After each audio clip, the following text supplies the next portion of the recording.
Hi, my name is Tunji Williams. I am the host of Black Founder Hour. In this week's episode, I sit down with my good friend Winston Frazer, who is the founder and CEO of Danae. Danae is in the 3D manufacturing business. Winston is a photographer turned painter, graduate of MICA, one of the best art schools in the country, and he has only worked a real job ever, maybe for a few months in his life. He's been an entrepreneur since he graduated from school. I talk with Winston about the difficulties and the struggle along his entrepreneurial path. I talk about the growth inflection point that he's at with his business, Danae. And I just help you get to know him a little bit better, as well as I've gotten to know him being his former lawyer for Danae several years ago. Winston is one of a kind, and I think you're going to enjoy this conversation as much as I did. Enjoy. This is Winston Frazer. Hey, Winston, what's up, man? Hey, how's it going? Oh, well. It's going well. I can't complain. No complaints at all. Thanks a lot for doing this with me. I appreciate it. I know you're busy. I know last week was a big week for you. We talked. We're celebrating a big win with the business. Yeah. And I know you pulled what you taught me as a white knight last night. Tell me more. Yeah, the searching of the soul. No, I'm just kicking it into high gear to kind of get our new capabilities up and running and just everything moving faster than it was before. And we already have projects for these machines that are just getting turned online right now. So we're literally going to hit the ground running as fast as possible. It's like the reward for a win is another race. Yeah, it's more work. I mean, that's fine, right? That's what we want, right? So yeah. It's great. It's been such a problem not having these industrial machines in our business. It's been so crucial. So now that we actually have them, it's like it's stressful to get it all running because they're such serious machines, but it's also just like so relieving to be able to get past such a critical state of like being in startup zone and like coming out of being in startup zone. That's what these machines allow us to do, is to be a normal business finally. So, I mean, you and I, we're kind of picking up our conversation from Thursday afternoon, but we're with this Black Founder Hour thing. I'm trying to let people into conversations I have with my friends and entrepreneurs in the Black Founder community. And I kind of want to give people a sense of who you are and what you're doing so they understand, I guess, the gravity of the conversation for you and for me as well, given that we go back, actually. I think let's talk about you first. Maybe just give us a little bit on you and the business, and then we can talk about kind of how we're connected over time. Yeah, so Maryland, born and raised. I went to school at Walter Johnson. I actually struggled for a long time with dyslexia. I have actually 3 learning disabilities. I don't know if you knew that. So I knew about dyslexia. I don't know about the other 2. Yeah, dyscalculia, which is math, terrible at math. And then dysgraphia, which is writing. I have doctor's handwriting, like you will not understand it. And so, I just really struggled with that until my last year of college. Literally, it's 20 some years of just not understanding how I learned, understanding how my brain worked, and just the frustration of I don't know, just literally not feeling like you could do anything. So kind of fast forward to that last year, realizing I could do anything, starting the company and then getting to where we are now. We started doing only work for amputees and kind of in the process of getting everything running operationally on the 3D printing side. We kind of switched over to doing any type of 3D printing and just being really free to explore every kind of market possible with our service and getting to where we are now, where we're adding these industrial 3D printers into the mix and looking to add the most serious ones up next. And we have clients waiting for those as well. It's just pretty awesome. Now, you guys in your materials, you used to call yourself, I remember, because I used to be your lawyer years back, you guys used to call yourself kind of a design house for humanity. Yeah. Is that still how you think of yourselves? Is that?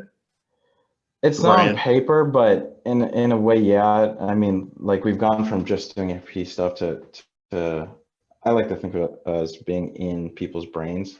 So I just love the fact that, no matter if you're a really skilled engineer or someone who's doing this for the first time, like we have to sit down and really distill your vision, your goals, your dreams for your product, whether it's a normal Tuesday for you or this is your bread and butter, it's your baby. This is the thing you're starting up, and make that physical for you. And like that's what put me on to 3D printing. Was I was in college and I walked into a friend really late at night who was working on this project, and she was 3D printing a purse. Right. And I'm like, what, and just only at Micah is that right, is that a yeah, normal thing? is that normal, right? But it still wasn't normal, right? And just the fact that you can look at this machine and say, okay, I'm going to make a purse, and the next day I'm going to make a wrench, and then the next day I'm going to make an airplane turbine, was the most cool thought I possibly could have. And that's why I've stuck with this as my profession, is because every day is unique, every project is unique, and it's always a new problem to solve, no matter what we're looking at. Can you do me a favor and give me the fifth grader explanation of what Danae is and does for those who don't know about the business? Yeah, so Danae is a full service 3D printing center. So we focus on engineering, reverse engineering, parts for predominantly engineering companies and startups. And then we kind of transition that work over to 3D printing production runs, either really small prototypes or actual full production runs of parts that are going to be used out in the field, or in whatever line of work, robotics or military stuff, just kind of literally any market you can think of, medical, people use our stuff for. I love your business, and your business was something else when I used to work for you. And Yeah. you've done something, I think, in evolving your business that I see, I guess I'm pattern recognizing a little bit, that I see in other businesses that seem to reach exit velocity. And that's kind of finding what it is you do, and then stepping away one or two layers of abstraction up and doing that instead. And you were making prosthetics for a market. You realize there's actually a market for helping people make stuff like you are trying to make, right? Right. And that's where you live now, it seems. Yeah. Yeah. So actually, it's kind of weird. I took a step back from prosthetics to actually push us back into it. And so just understanding the economics of what our customers needed, our customers needed us to have internal 3D printers, right? Industrial, really serious 3D printers, so that we could lower the price for some of these clients, and make sure that they could get what they needed when they needed it. And in the way of us pushing over to doing what we're doing now, I actually just get to go back to servicing them in a much better way than I could have a second ago. I see. That's interesting. So it seems like the passion does lie in some ways in prosthetics. And I know a little bit about your story and the trip to oh my goodness, the name's escaping me, and it's the island just off the coast of Nigeria, where I'm originally from. It kind of inspired you to get into prosthetics. Can you just talk a little bit about that? What's driving you at that layer? Yeah, I will say I've never met a Nigerian who's been this on to me. Yeah. So I was a junior at Micah, and I actually was sorry for those not listening, or sorry for those listening and not in the know. Micah is one of the top art colleges in the country. It's an incredible school with just a prestigious and really incredible alumni list, and just phenomenal buildings. My wife Victoria and I used to live in Bolton Hill, right behind so many of your gorgeous buildings. So sorry, didn't mean to interrupt. Just wanted to give folks context as to your background. Oh, it's okay. You're a painter. Yeah, that's what I graduated. I didn't come in like that. I came in as a photographer. I came in a photographer, and then I interned for one of the most famous photographers in America. Loved working for him. Did not like being around celebrities all day. It's really weird. And so I kind of transitioned. I was like, oh, I want to be a drawer. Oh, I want to be a sculptor. Oh, I want to be a film person. And I just kept pushing into these different spaces. Finally pushed into painting. And then I just got to this point where I was making really, really ephemeral work. Like my paintings weren't paintings anymore. They were just pieces of pigment. And I guess the reason why 3D printing came next was like I had to really ground myself. Like I was way too out there. And I knew in my soul, I was like searching for something physical, right? Like I was searching for something that I could touch and I could touch other people with that wasn't just in the mind. And so it was kind of, I remember on that trip to Santa Fe, so I was supposed to go to Korea, that trip got canceled. And the teacher called me, he's like, hey, I got this trip going to Africa, a few different places, you want to go? And I was like, absolutely. So went there, and at the beginning of the trip, I was like, I want to work in something medical, right? And I was saying this at dinner, like first couple days, and I didn't know what to do. I had talked to my teachers previously about even going to Johns Hopkins. Like, I literally was trying to figure out what it was. And without realizing it, I kept meeting a bunch of amputees when I was in the country and just seeing how amazing they were and I literally saw a guy who had one arm and no legs and no other arm crawling through the mud in the rain. It was like the most movie-like thing I've ever experienced in my life, and just seeing how tough they were pushed me into wanting to do work for them. I came back to school with the help of like 2 teachers. I taught myself CAD. I started my company, and then what is CAD from there? What is CAD? CAD? Is computer aided design. Computer aided design, right? Got it. So anything that's like engineered is drafted usually on the computer, and then you kind of get a 3-dimensional view of it, and then you take that data and push it, for us, 3D printing, but into any kind of physical form. Got it. And that really, I guess that technology kind of embodies what you were talking about, coming out of the metaphysical, out of your mind, into the physical world to have impact. Yeah. Really, really cool. I get that. It's so interesting. Like one of my fascinations is with technology tools that, I guess as Steve Jobs put it, put your mind on a bicycle and kind of extend your ability as a human. And also similarly, I think at a macroeconomic level, tools that give people access to the means of production. Right. And I love AWS and YouTube, right? Those platform technologies that provide the average person that.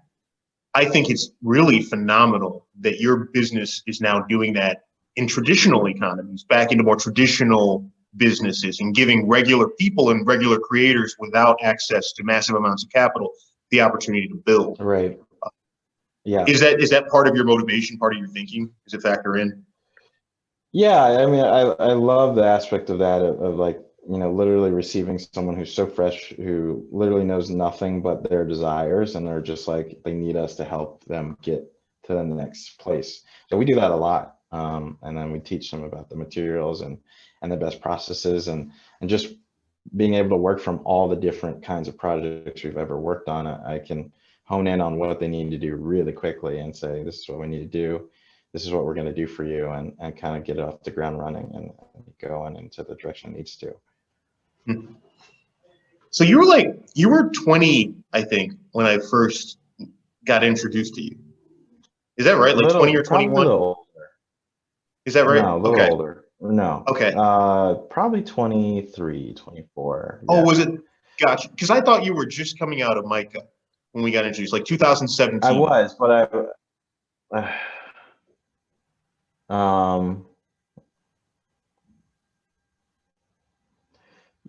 man, no, like 22, I guess. Yeah. Yeah. It's time is weird, but either way, I remember being I remember being taken with you and just like thinking, this kid's wild. You mean you're not going to go work? you're gonna use this like $20,000 or like $45,000 cumulative award and try to build like $1 million business in 3D manufacturing, nonetheless. It was, to me, wild. Fortunately, I didn't have the opportunity to say any of that to you, because my job was simply to put together your formation docs and some of your organizational documents. And you allowed me to do that. But you've never had a real job, right? Is that right? No, I mean, I've never had like a real career job. Like I've had Okay. jobs to support the business, right? So come out of school, did not take a job, right? Just full on business. And that was really silly. So found myself well out of money really quickly. And then the only jobs I did have, I made sure that they would help me push the business forward. So I went into real estate, managing this like really big building out in by Johns Hopkins, and on like the lower level of managing it. And I took that job because they let me print as much as they wanted to. So I print my I print my pitch decks and my business plans on the printer, right? Because they're like 100 pages. So, and then I could work overnight. I could work any kind of hours there, and just literally, I was just writing. I wasn't working. I was just writing my business plan. So I leave that, try and do it again, right? Run a lot longer, but running the same like 3 months. I'm out of cash.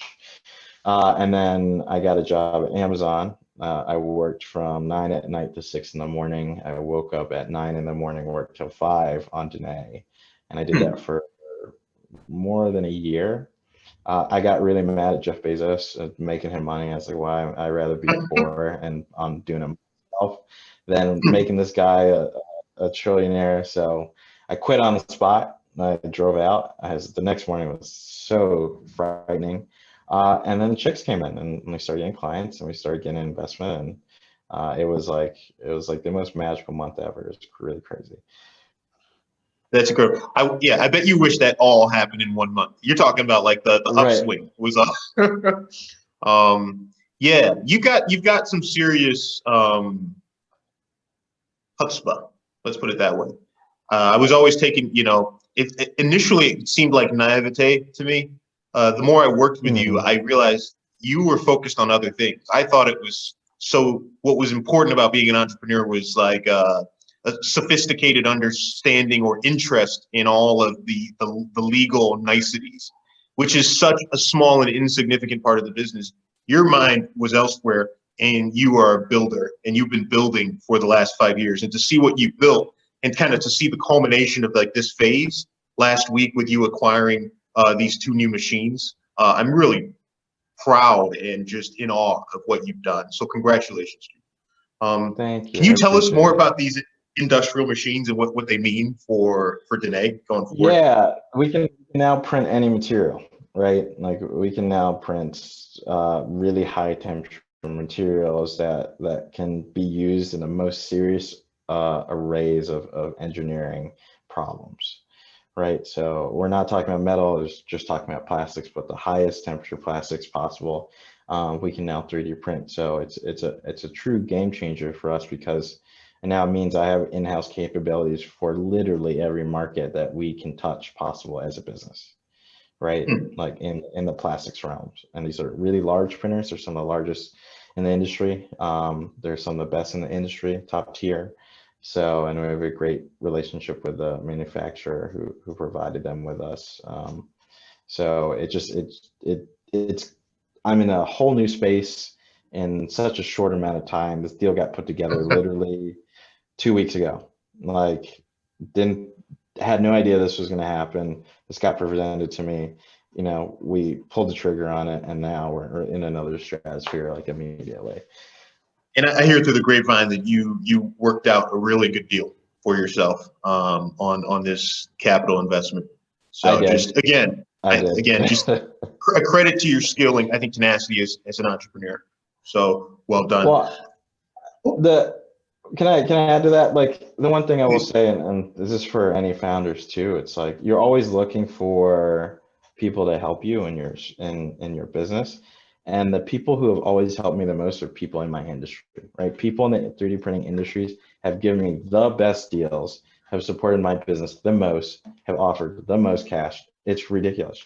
So if you're having trouble, you really need to be really close with the people who are actually your industry. Don't worry so much about competition.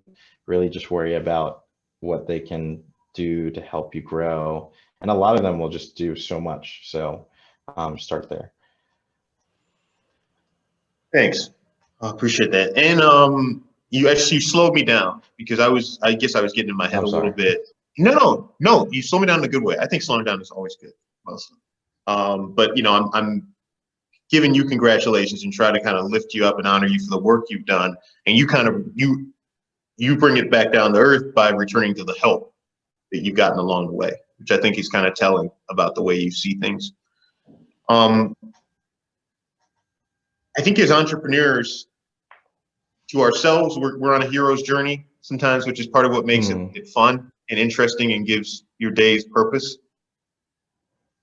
So that's part of the premise of my question. So let's assume you have a hero's journey going on. As an entrepreneur, what is your superpower? What is the thing you believe that sets you apart and propels you, to the extent there's a singular thing? What do you cultivate? Yeah. I think the bigger picture has always been really easy for me, right? Maybe not the details of that thing, but it's never hard for me to envision and see and taste us having 100 3D printers, right? Industrial 3D printers, something that scale, right? One of the biggest 3D printing shops in the world. It's so easy for my brain to see that. And I think that's one of my superpowers, and just grit is the other one. I take a ferocious amount of pounding every single day, and I wake up and I do it again, and I do it again, and I do it again, and it's just been 5 years of getting punched in the face and just taking the next day and just accepting that it's going to happen again. You smile as you say that, and what you're describing sounds like suffering to me. Is that how you experience it? Oh, for sure. There's been so many just ultra dark moments of deciding to not work for anyone else but yourself, right? Like there's such painful moments of Ray Dalio is someone I adore, and he has a great saying that you gotta, when you're in that place, you gotta look at yourself and ask yourself, is it time to get off the football field, right? And I've had that question. I've had to ask myself that question maybe 5 times in the last 5 years, and I always lace my shoes back up and get on the field. So I'm curious about those times when you almost didn't, right? Like when you, if those existed, what was it that was going to take you away from the game? Oh, what there's obstacle one time in your mind? Yeah, the worst one, I was literally starving. Like if we ran out of cash, we didn't have any clients at the time. It was just so slow. And I literally had $0. Like they closed my personal bank account. I didn't even know you could do that. They were like, "You're done." Right? And like didn't have any money in the business. Just literally had the pennies in my change drawer. And that was one of the worst times I could ever imagine. I had to eat at a soup kitchen.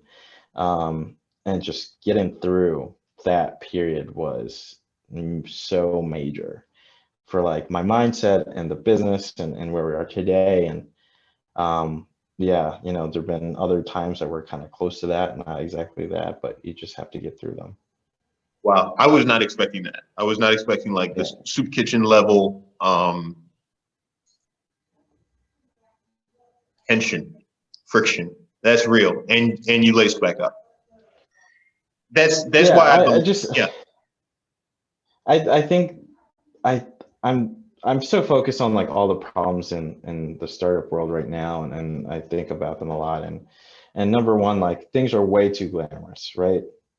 Like things are way too glamorous. Like people getting X amount of funding and this time frame is so freaking rare.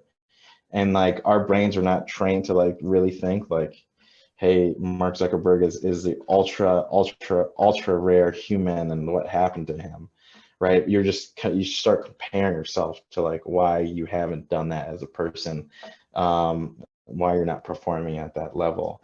And I just want to like keep it like 100% real that most people are struggling. My soon to be fiance, her cousin actually he made $1 billion company. Thank you. Maybe I shouldn't announce that, but it's not like she doesn't know. But but he started a $1 billion company. You know, nobody came for him. No one handed him a check, right? 10 years, he built it with his bare hands and became a really public company's biggest competitor. And everyone is, you know, all Google-eyed over him. You know, he had a really poor background. He suffered for this day and night, every single moment. And I want us to focus on that. It is so hard to do what you're trying to do, to start a company, and it just, you know, it's not easy, and there needs to be some empathy behind that. And I think like where you're heading is like what I've only come to begin to understand now after kind of, you know, failing or not achieving what my goals were with my first company, is that like the game is something different than what I thought it was. It's not the game in the sense, you know, there's the commercial game that we're playing, right? But there's just like, I think the game itself as well, like really understanding self. Totally different. Totally different. Yeah, absolutely. And like we're all too focused on the commercial game of things. Way too focused. It's ephemeral, right? To use one of your I'm really curious about where you come from. Like who are your people? You know, to the extent that they are part of your constitution, like what's your family about? Like where are you from? All over. It's kind of wild. You know, I come from some smart people, which is fantastic. So it's my mom's side of the family. We have a farm down in North Carolina, which most of my family still lives on. So there's so many people in my family who have like super wild stories. So my great grandfather had 60 acres of land in 1940 in North Carolina. Wow. I've never heard any other Black person owning that much land. Like I've never spoken to another person about that, or anyone in their family doing that. 60 acres is a crazy amount of land. Like what is 1 acre is like what's for comparative reference? I'm trying to. Oh man. It's a lot. It's a lot. It's a lot. To give you some context, you know, there's 1, 2, 3, 4, 5, 6, 7, 8, 9 houses on there right now. It's been whittled down quite a bit because they put the highway right in the middle of it and made him choose what side he was going to live on. But they paid him, which is nice. But yeah, so he had this land as a Black man in 1940, and you know, literally, like he had the Klan like come on his property, right, to end his life. And so something crazy, when I was like really young, I'd be running around his house and there's a shotgun in the bathroom. There's a shotgun behind the front door, the back door. He had like 12 shotguns in this little tiny, maybe 1,000 square foot house, right? And the man fought for everything he's ever had, and then make sure he could provide for his whole family. He sent everyone he possibly could to college. They got great jobs. A lot of them went into the military service, most of them. And then my Uncle Leo, my great Uncle Leo, I call everyone uncle and aunts because there's too many of them. He actually helped put the first satellite into space. My grandfather had a stellar career at Texas Gas. A lot of them had really great careers at a lot of different companies. And yeah, so strong over there. My dad is from Sierra Leone. So my great grandfather is actually from Scotland, and he came over. The Queen sent him to uphold the crown in Africa, and he met my great grandmother and stayed there. And my great grandfather, that was my great grandfather. My great grandfather was like a really serious electrician for the countries of Sierra Leone, and then he was wealthy enough to send all of most of my aunts and my dad and things to college. So they went to college across the world. My uncle went to college in Germany studying engineering, came back here. My whole family, most of them moved because of the Civil War, because of diamonds. So it was a big problem. They moved to America in the 80s. My uncle starts his company. He's ran his own engineering firm for the last 25 years. Really serious firm. yeah, so I've had him to look up to a lot for this kind of business. And I he's a remember you client. telling he's a client of yours now. Yeah, he's a client. It's hilarious That- because whenever he orders something, he's like, I needed this yesterday. Right? It's like when you need this done, he was like Tuesday of last week. And I'm like, okay, I'll get right on that. But it's really awesome to be able to provide him information and provide him service that I know his projects are really, they're national, they're really crucial. So it's amazing to be a part of his work in my life. that's a beautiful win. That probably feels as good as any big ticket contract you'll sign. Yeah, Right. for sure. It's okay. That's really interesting. So your maternal side from North Carolina, incredible history Mhm. there. Your paternal side Mhm. from Sierra Leone. What was it like growing up, kind of as a product of those melded cultures? What was that I experience? I didn't know my dad. I still kind of don't, right? So I'm just totally American, right? I'm like really getting into my African side of my family, like later in life, like right now, like we're close. So I'm a total Marylander. Got you, got you. Huh? And that's interesting. You said so now you're becoming close with your dad.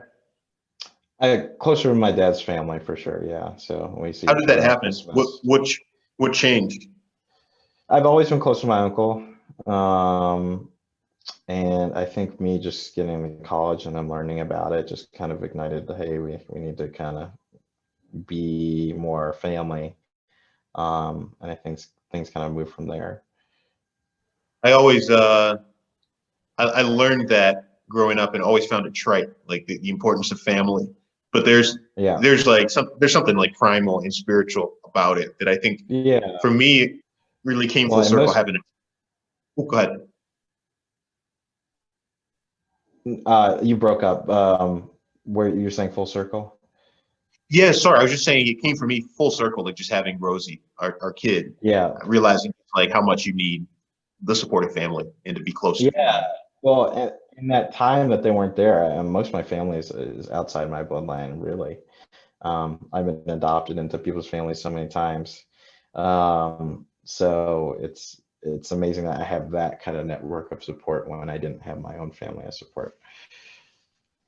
Speaking of family, um, your co-founders are still with you. It's the same guys I put in the documents several years ago. You know, Austin and Andrew. What's that been like? You guys growing together, building the company. I mean, it's been interesting. Everyone's in different places right now because COVID and yada yada. So that's been super difficult. So it's kind of weird to say there isn't as much going on as there should be. But I will say on the like future for the company, we've always put that into a bucket of work that we're working on consistently with the stuff we're working on currently. And so, just building out the stuff that no one has ever made before, not for the sake of making that thing, but just for the sake of getting it out of your mind and on the paper and putting the steps together to realizing that you can do this thing that no one has ever done before has been absolutely amazing, right? We have like 4 or 5 of those projects that are slated for like a Series B round to start. And so new materials, new processes, new ways of 3D printing. That has been fantastic to work on with them. And I can't wait for those things to become physical as well. Really, really special to kind of be in it with the same people that you're with, from the very beginning, and for them to be friends. So I with the new machines, your business immediately kind of in a way exponentializes in value, right? The enterprise is something different Yeah. now. I know that you were in Yeah. fundraising mode, even about a month ago when we spoke the last time before Thursday. Have things changed now? Or are you still looking to raise financing? Where are you? Still looking for financing. We have some people in the wings, excuse me.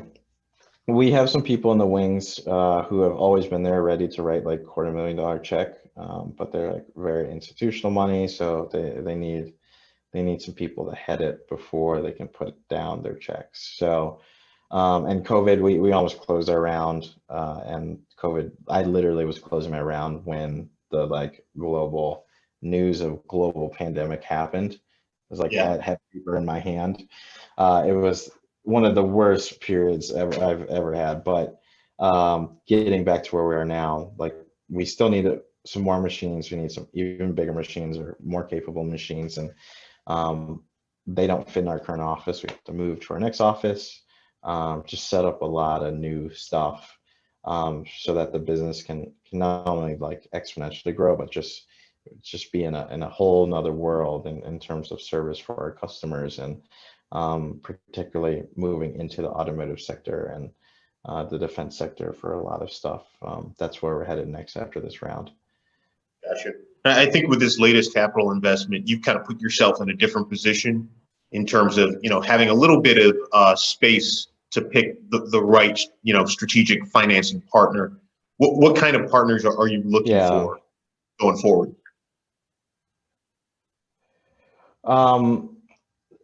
I think people who want to see this business grow to like 100 people. I'm really keen on one of the best things I love about having a company is working with really smart people. And so number one, I want to gobble up as many smart people as possible to work with, but I also want this to be a place of learning, especially to introduce people who've never had technology jobs before. Like I created my own technology job, so not everyone has that mindset to do that. Not everyone knows that they could do that. And so, especially for the Baltimore community, I want to introduce the option of not knowing anything about this technical job, having our whole team train you on what to do as fast as possible, and then just having you be a part of the family, and help us operate a really large system together. So that's really crucial. You really need to be like a part of that as a partner, is really growing the company so that we can provide jobs to the city. It's, as you're talking, I'm having like flashes of the Bethlehem Steel logo in my mind, and it's like you're bringing like contemporary manufacturing jobs back to Baltimore. It sounds like that's part of the vision.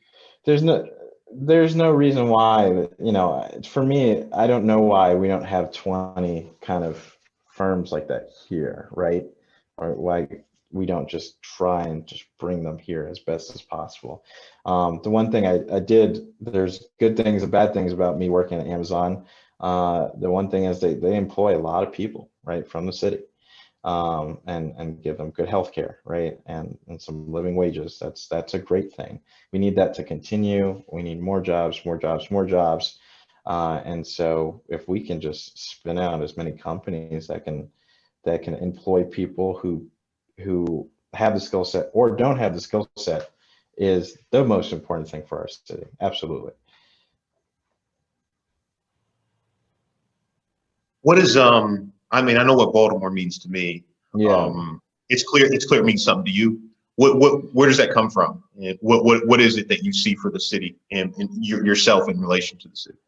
I think it's like, yeah, maybe what you just said, what I see in myself is that like you as a person, you're not anywhere close to your capabilities, right? And so I see Baltimore as not anywhere close to what it should be as a city. And I've been really fortunate to travel the world, and see what's going on there, and some things have really put the United States to shame. And I want to bring those things here, right? Like there's just no reason why other places can have this much technology, have this much functionality, have this going on, and that we can't have it right here. We can't bring it right now, right? We can't offer this to our community. We can't offer that kind of wealth to our community. And so, that's what I'm about, is just making sure that the city should be one of the, literally what it says on the bench, the city should be one of the best cities in America. There's no reason why it couldn't be. Absolutely none. I affirm that vision.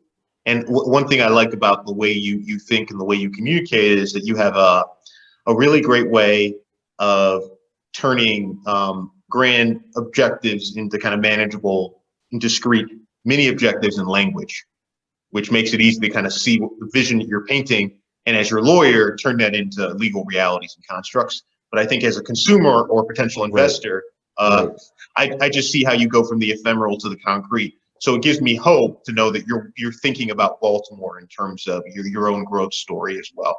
And I do hope that you stay in the city and commit to the investment you're making. I have no doubt that you will.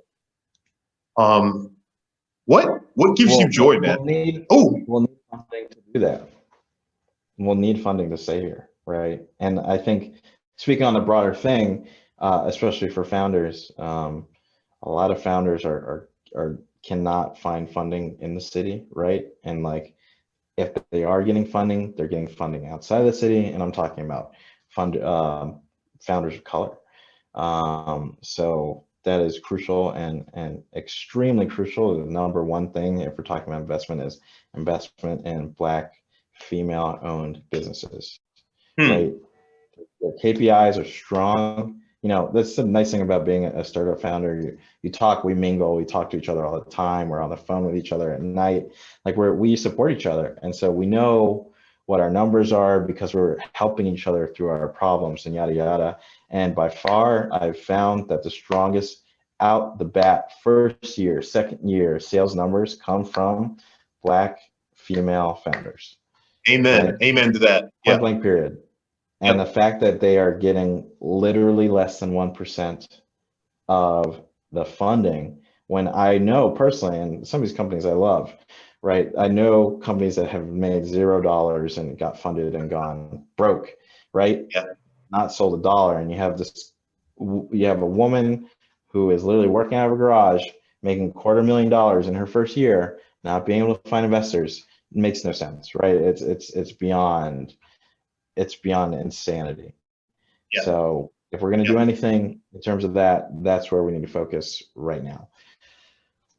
I could not agree more. And I think what you're illuminating is kind of that irrational skepticism of Black female founders and Black founders, period, that just completely confounds me. Because, I mean, I think simple common sense and an understanding of, the distribution of human talent across populations would have someone quickly see the opportunity and the latent value that's missed, right? So it's just, I think for us, as we build out and hopefully produce events that return capital to us to allow us to invest, this is massive alpha for us because we understand this disconnect.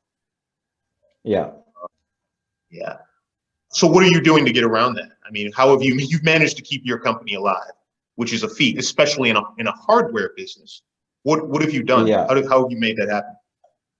I personally paid for those machines, right, that came into our business, right? Like I personally put money down to make sure those machines entered my business, and I could not wait for an investor, right, to do that, right? I've been saying for years, like I need industrial machines so we can like open up, like make our 90% margins, and we can really do a lot for the company and make a lot of money at the same time. If we do that, and that kind of fell on deaf ears. So when it was the trigger time, I literally had like 3 days to decide like whether or not I put money down this machine. It was like no brainer, just do it, like get them in here. They came 5 days later, and like now my world has changed because I invested in myself. Wow. Would you have done it sooner had the opportunity presented itself, or was this like a personal obstacle that you overcame and it couldn't take? I don't think it could have happened sooner. Like if it happened, if I had that sooner, I probably wouldn't have had the money to put down on it in the first place, right? The opportunity. So it would have went to the wayside. It was like perfect timing. Perfect timing meets preparation, right? And evolved constitution. I think it's big results for everybody. I'm curious about like your personal treadmill, so to speak. Like you immediately, like I so get you, man. Like when we were doing a few minutes before we got on the call, you were talking about what's next. And the things you're working on this week and why you were up all night last night. What is keeping you going? What's going to keep you running 100 miles per hour?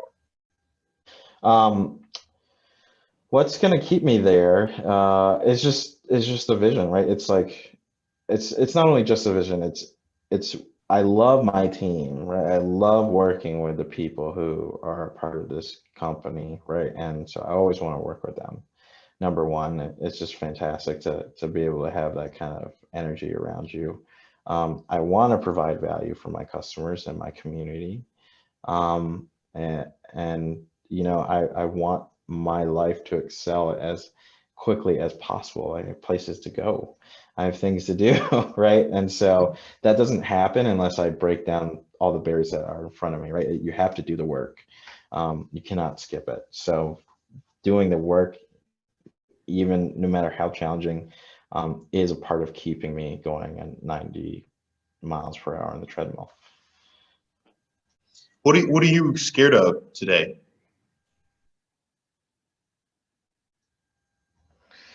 Oh, I'm scared of how many pieces there are. And although getting these machines are great, I don't have enough staff at the moment to really push it together, right? It kind of comes back to funding.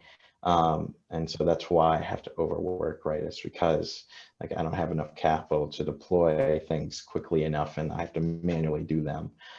So that worries me that we are moving too slow as a company because we don't have everything as quickly locked and loaded to be deployed as we need to be. Yeah, being slow is my worry. I'm really curious about your problem solving.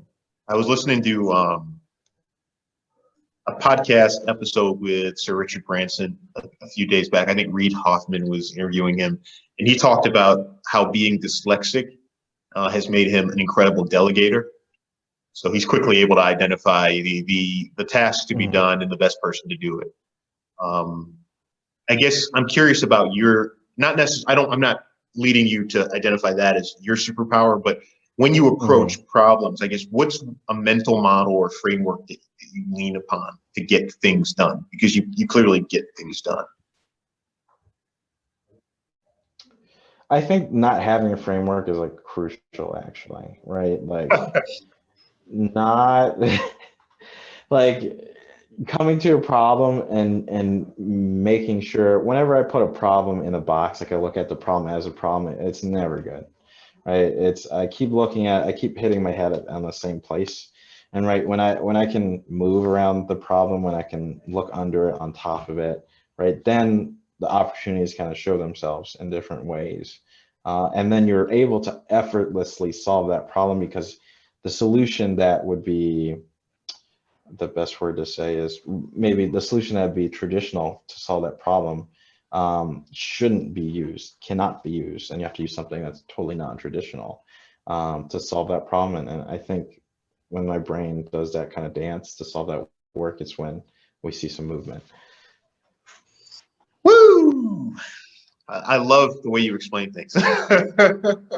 I think that's why more artists should be empowered to be technologists and be in technology entrepreneurship. This is for everybody. This is for the artistic mind, for exactly the reason you just described. That approach to problem solving, that conception, is why there's space for this industry to grow. I think we've self-selection has created some Yeah, inefficient industry.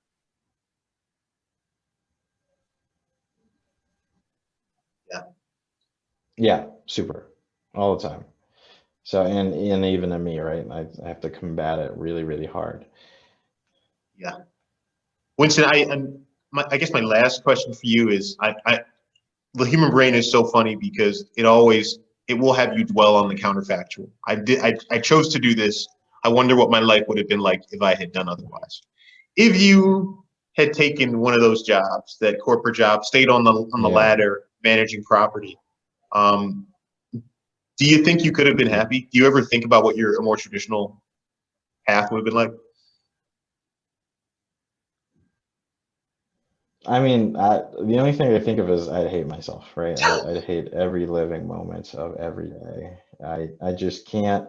I really early on because I've worked since I've had many companies, right? This isn't the first one. This is the first serious one, but when I was younger, I walked everyone's dog in the neighborhood, and I had like a lot of money. I had way too much money for like a 12-year-old.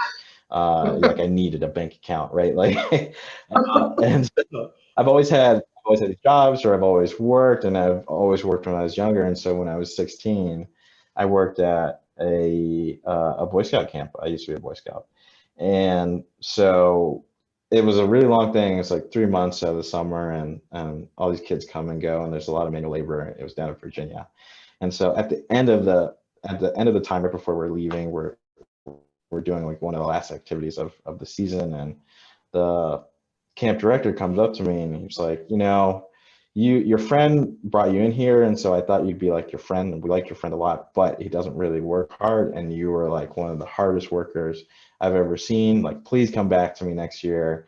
Can't wait for you. At the end of the day, my check and his check are the same thing, right? And so I cannot fathom working hard for a corporation, and I've literally seen it. I've seen it at Amazon. Working as hard as you can for a corporation that isn't going to pay you for your efforts the way they should. It is literally in their business model not to pay you for your efforts, right? Because that's how they're going to make the maximum amount of profit. They're going to overwork you. They're going to drain your battery.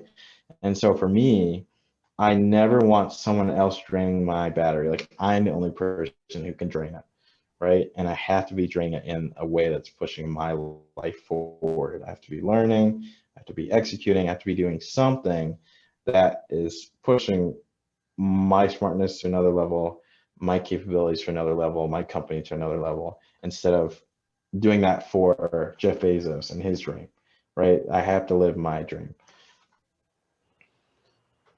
I'm just going to let that sit there and let that take us out. Winston, thank you so much for making the time for me and for this, little show. Can you tell the audience, where they can find you, how they can reach out if they want to be engaged in partnership with you? Yeah, you can find me on LinkedIn, Winston Frazer, Frazer. Our website is Danae.com, where you can get our services for engineering and 3D printing done. And those are definitely the best spots to find me, and we can definitely talk about any amount of topics. And thanks again, Winston. We'll have the details he mentioned in the show notes. This has been a pleasure. I was expecting that. Have a great rest of the day, man. You too. Thanks. Take care. Okay, bye.